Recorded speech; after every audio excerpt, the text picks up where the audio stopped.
I don't know how much you've saved seats in your time. It's a bigger thing than you think. You stop and look back, it's something that we do. You know, we save seats. Sometimes people save them for us, sometimes we save them for others. It's kind of a big, pretty important thing at my house. We have a really big family, those of you that don't know us. So when we've gone for, like, en masse to, say, a movie theater, so we'll get the tickets, and then somebody zips up to get the seats while everybody else goes to the bathroom and gets the snacks and stuff, right?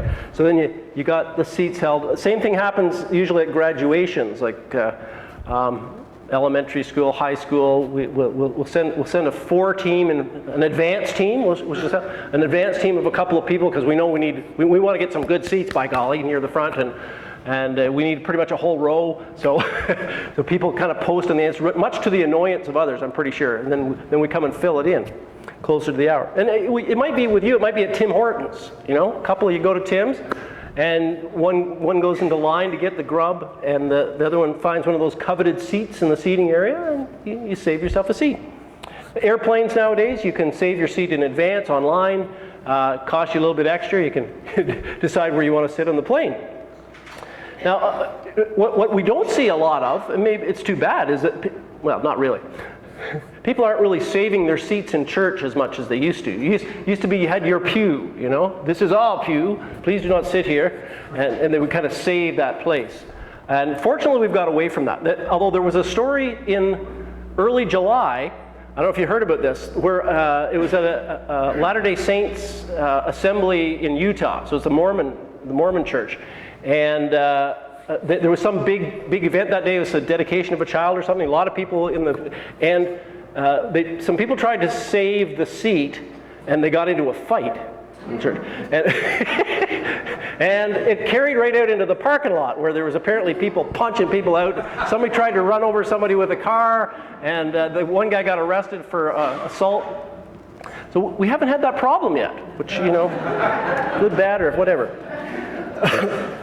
I've never really thought about it that much, but Jesus is probably throwing a big question mark over that whole practice. Let's come back to that. So in our story today, which Marilyn read, we have Jesus at the house of an important person. You know, some people apparently are more important than others. So this guy is an important person, and it calls him a prominent Pharisee. So there's a prominent Pharisee, and a whole bunch of people are there for dinner. And Jesus is watching. And the passage that Marilyn began with, it says, when he noticed how the guests picked the places of honor at the table. He noticed that. And it's hard to imagine what it must be like for Jesus, or must have been like for Jesus on this earth. When he came, he was a very objective to the whole maelstrom of human existence and patterns of living in society and all that. And he's kind of looking, and, you know, they come to this dinner, and everybody's kind of vying for position to get, like, the seat up near the host or something like this. And Jesus is probably saying, what is with these people? You know, it's something that the kind of thing that we get caught up in, because we are humans and we are frail. But Jesus had some objectivity to it. And he looked at it, and so he says, I'll tell them a little story. So he tells them this story, and basically he uses a wedding feast as an illustration. So he says, suppose you're on your way to a wedding feast, a wedding supper, a wedding banquet, if you will. And, you know, you get there. He says, don't pick the seat up beside the bride and groom. Don't just go and, you know, presume and sit there. Because like as not, someone's going to come along and say, what are you doing here? This is this guy's seat, and you get out of here. And then you have to go with your head hung down and your tail between your legs to the lowest of the low position at the lower table, right? And he says, when you go to one of these wedding banquets, sit at that lowest of the low table. And then like as not, they're going to come along and say, what are you doing back there? Come on up and sit near the bride and groom. I paraphrase just a bit. So, but that's what he's kind of telling us. That's the story, and it's just simple. It's simple wisdom. I mean, you stop and think about that. That's a great way to stay out of trouble at a wedding. But if you stop and we may think, well, that would never happen. But you know why that does not happen today? The only reason it doesn't happen is when you go to a wedding, and I've gone to a lot of wedding suppers in my day, and probably most of you have, they have the little cards, the little tickets that tells you where you're supposed to sit. So at the head table is all set out, and we know that the attendants are beside the bride and groom and so forth, and then all around the guest tables there's little cards that you know where to sit there too. So there's this thin veneer of civilization here. If you took those cards away, we'd be back to square one, wouldn't we? Be people coming up and sitting beside the bride and groom, and somebody'd have to come along and say, no, you're not supposed to sit there, go back there. So I don't think the world has changed all that much, except we've invented little name tags. Now, and yay. and that does, takes away a lot of stress. So, but, if you're listening to these sayings from Jesus, you have to stop and think. He often is a little bit tongue-in-cheek.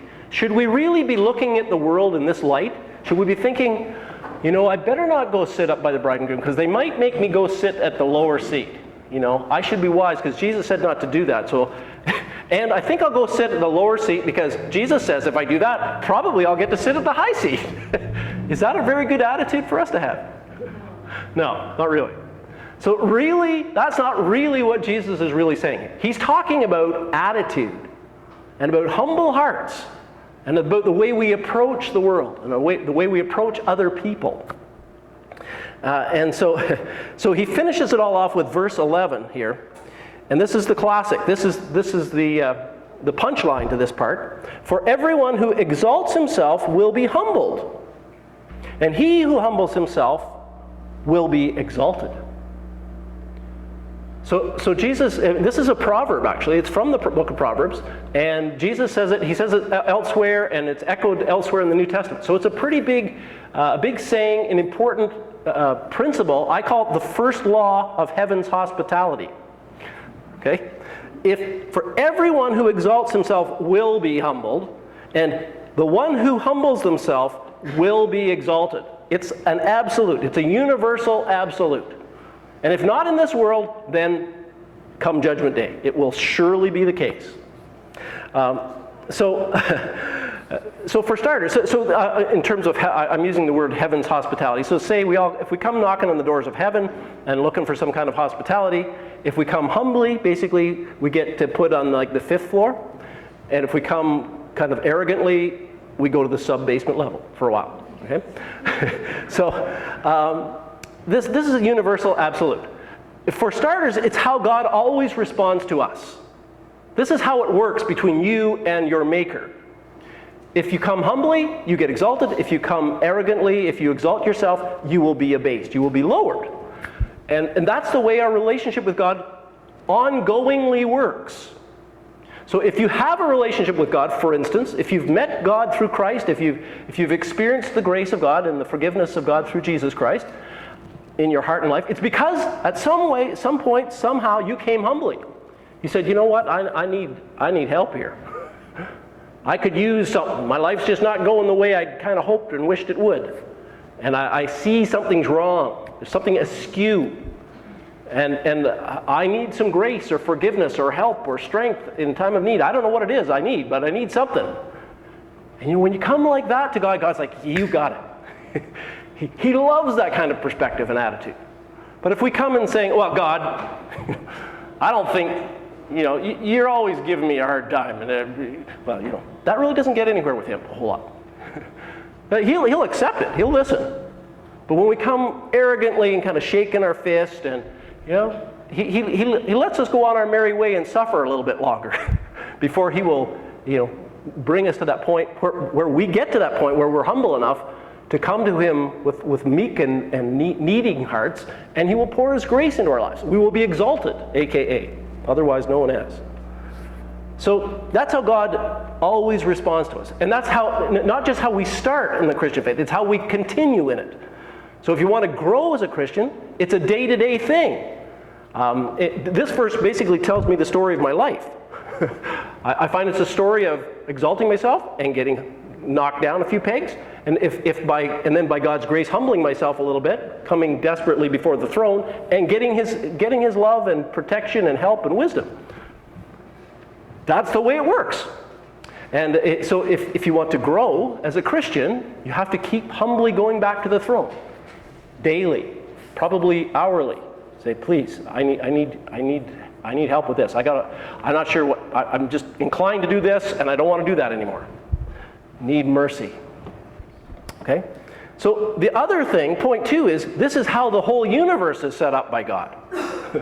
So the universe, actually is set up by God. It's like it's a big machine or something. And it works a certain way, and you can't work against it, or you will get ground up. So for instance, if that's true socially, it's true with the laws of nature and the laws of physics and all those kinds of things.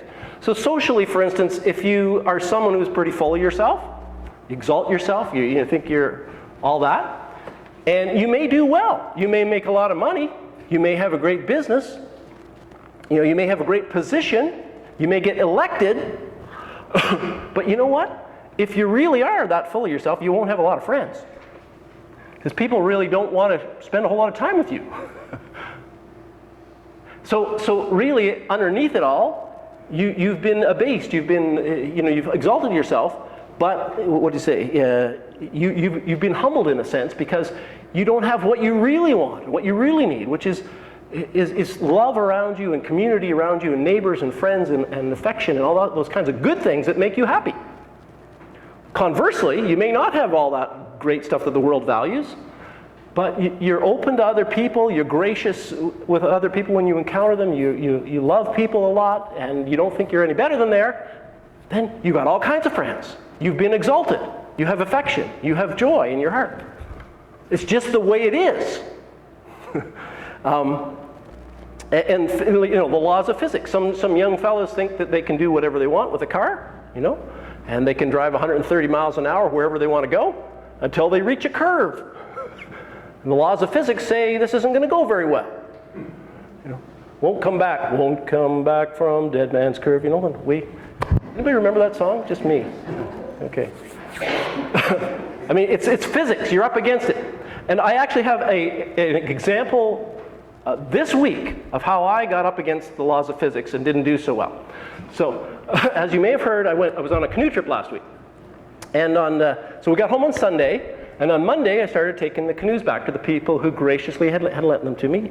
And the Galbraiths and the Logazars were some of those. I forget if there's nobody else here. And I had a wonderful time, had little visits with everybody as I took the canoes back, and I was pretty pleased with myself. And I took the canoe trailer, which is a 6-canoe trailer, back to the camp that I borrowed it from. And they told me where to put it. It was a kind of not in the main area of the camp, but kind of a little off-road where a lot of maintenance stuff got done. And so they said put it back there. Now, looking back, I have to say, I think I was getting a little bit on my high horse because I was pretty proud of myself for backing that trailer up so well. Okay? So I was thinking, I'm getting onto this pretty well. I can just put that wherever I want it within reason. and so that's all I was kind of thinking about was how well. And so at the end of this road in off the camp, I could see someone had already parked a canoe trailer way at the back. So I thought, you know what? I'm just going to, because with my amazing backing up trailer skills, I'm going to pop that baby right in beside that other trailer. And you may think, no, he didn't. No, I did it. I did a great job. I put that trailer right where I wanted it. Now, you may remember last Sunday night. Last Sunday night, it poured rain. We had thunderstorms, and it just, I don't know how much rain we had, like 7 meters. The ground was just soaked. And it turned out that this place where we were parking at the end of this little road thing was just all nice, fresh fill. So I parked that trailer there, and I sat there, and I sunk down into the mud like nobody's business. I was there for 3 hours. So the first hour I tried to get out. After that, I called CAA, and I waited for 2 hours for them to show up, and they winched me out. So, but you know what? There's nobody to blame. It's the universe. When the ground is soft, you cannot drive vehicles around in it very well, especially up a little hill. And, you can't, so exalted myself, did not, was foolish, didn't slow down to take account of the realities around me, and I paid the price. Okay, so he who exalts himself will be humbled, and he who humbles himself will be exalted. It's an absolute. It's the way of the universe, and it's because it's the way of God. Second law of heaven's hospitality, and that's in the second chunk here, verses 12 to 14. Simply this: there is no partiality with God. If anybody comes to God, he is open to everyone regardless of where they're coming from and who they are. It doesn't matter. No partiality. He's no respecter of persons. He's not impressed by anybody. And he doesn't reject anybody. With him, we're all on an equal playing field. So in his teaching here, he says, when you give a luncheon or dinner, do not invite your friends or your brothers or relatives or your rich neighbors. If you do, they may invite you back, and so you will be repaid. But when you give a banquet, invite the poor, the crippled, the lame, the blind, and you will be blessed. Although they cannot repay you, you will be repaid at the resurrection of the righteous. Not wonderful? Now, stop and think about this for a minute. When you read that or you listen to that, and you want to take it to heart because it's something Jesus said, do you honestly think that you're going to have a party or a supper or a banquet and not invite your friends or your relatives or your brother or anybody rich? What are we going to do with this? So, and is that what Jesus meant? Actually, that's not quite what he meant. There's this thing, especially in Jesus' day, and I think in many parts of the world still today, and probably the Near East, the best form of oratory is where you make things really colorful, and you kind of draw things out in a huge, big, glaring picture so that people will really pause and stop and think. And so Jesus was a master of this thing called hyperbole, and which means you got to watch what he means and what exactly he says. So when, for instance, Jesus says to us, if your eye offends you, pluck it out and throw it from you. Or if he says, if your hand offends you, chop that baby off and get rid of it. I don't see people plucking their eyes out and chopping their hands off. Jesus said you're supposed to do it. Why? We don't do that because we understand this is hyperbole. It's not that we don't take him seriously. We know he's talking about something that's very serious. He's talking about sin that happens, with our eyes and with our hands, and how serious it is. And so it's not that we don't take him seriously, but we don't take him literally in that sense, because this is the way, a way of speaking, a colorful way of speaking. And in the same manner, he really doesn't mean you should never ever throw a party for people that you know. You're going to do that. So that's really not the point. But the thing is this: he's pointing out this tendency or inclination that we have to associate with people in a closed circuit. This is just a human frailty that's just, it's viral. we tend to associate and stick with those we know, the comfort zone, right? The people that our family and our friends and people that kind of maybe on our social level or in our social world, and we don't tend to open the door beyond that. It's very uncomfortable for us. And Jesus here is challenging us about that. He's saying, watch it. Because at best, we're not really helping anyone but ourselves.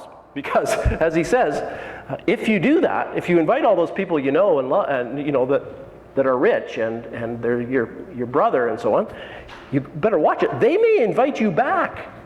I like the way he says that. Because don't do that, because they might invite you back, and you will be repaid. And you don't want that. Now, we do want that. That's the point. Secretly, a lot of times we're thinking, well, if we invite them, maybe they'll invite us back over. Right? And Jesus is poking us on this one. He's provoking us. He says, watch it. At best, we're not really helping anyone but ourselves. And at worst, if that's our whole way of being and our whole way of living, we're being partial. We're being arrogant. We've got this superior idea of ourselves. And that can creep up on us for a whole lot of reasons and in a whole lot of ways. So, we can get that superior sense, and often it's just unconscious. God has to really give us a smack to make us aware that this is a problem. That, we feel we know more than others. We're smarter. We know more stuff. Some people really seem to know. You have a conversation with some people, and it doesn't matter what topic you're covering, they know everything there is to know about it pretty much, and they always have a better opinion than you do. Not that any of us are like that. And it could be. I'm not saying you don't know more. Some of us know more than others about various things. Or we have an important position. That can creep up on us. I'm the president of this, I'm the chairman of that, I've got such and such a job, I'm the minister in the church, those kinds of things. Or maybe we're wiser in handling money. And we can look around at others and see, I don't know what they did with theirs. I did pretty good with mine. And you're probably right. Maybe we're a better planner than other people. We look ahead. We can see the repercussions of what we're going to do. And we're careful. We're wise. Or perhaps, we have the moral high ground. We've made better choices. We're clearly on a higher moral level than someone else. All those kinds of things, they may be quite true. I wonder how many, of you felt kind of smug about me in the trailer story. Thinking, I would never have done that. What an idiot. You're right, and you probably wouldn't. And I am. But I'm going to tell you something. You're no better than me. And I'm no better than you. In God's eyes, we're all equals. Now, it's not that we're equal to each other. We're all different, and we're better at some things than others are. Some of us are better at handling money, and some of us are better at planning for the future, and some of us are better at music, and some of us are better at cooking, and some of us, we're just totally different. Some of us are more academically inclined and smarter in academic terms, and all those kinds of things are true. But the point is this. In the eyes of God, we're of equal value. Just because you are better than somebody else at something doesn't mean you're better than somebody else. We're of equal value. Everybody in this world is equal in the eyes of God. Doesn't matter what continent they live in, what color their skin is, what religion they believe in, what language they speak, whether they're handicapped or not handicapped, he doesn't care. They're all on one equal level playing field in the eyes of our God. And that's a pretty important truth that sometimes we lose sight of because we get a little bit on our high horse. And beyond that, we're all of equal need in the eyes of God. God doesn't see, they're pretty good. They don't need much of my help. He knows that every last one of us needs His grace, needs His mercy, needs His forgiveness. That's why Christ died for us, all. Christ died for all of us because we're all in need of it. We're all in need of forgiveness and grace and mercy. We're all in need of the Spirit of God to give us life and joy and strength to serve and to love our neighbor. It's there. So that's the second law of heaven's hospitality. There is no partiality. And we're to not have partiality in our relationships with one another and the world around us. So when we next save seats for ourselves, maybe we should wonder. Or not, or maybe so. If maybe we think we're more important than the others who also would like perhaps to have those seats. Anyway, think about that. Okay, let's pray.